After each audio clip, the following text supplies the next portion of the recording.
مکھی کی وجہ سے ایک آدمی جہنم میں چلا گیا۔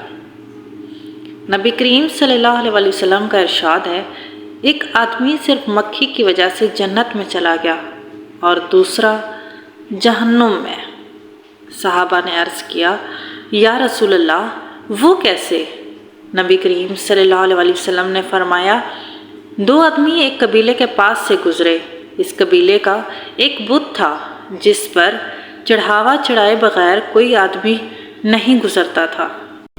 چنانچہ ان میں سے ایک شخص سے کہا گیا کہ اس بت پر چڑھاوا چڑھاؤ۔ اس نے کہا، میرے پاس کوئی ایسی چیز نہیں ہے۔ قبیلے کے لوگوں نے کہا، تمہیں چڑھاوا ضرور چڑھانا ہوگا، خواہ مکھی ہی پکڑ کر چڑھاؤ۔ مسافر نے پکڑی اور بت کی نظر کر دی۔ لوگوں نے اسے جانے دیا، چنانچہ وہ اس چڑھاوے کی وجہ سے جہنم میں چلا گیا۔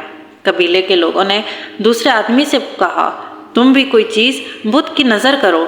اس نے کہا، میں اللہ تعالیٰ عز و جل کے علاوہ کسی دوسرے کے نام کا چڑھاوا نہیں چڑھاؤں گا۔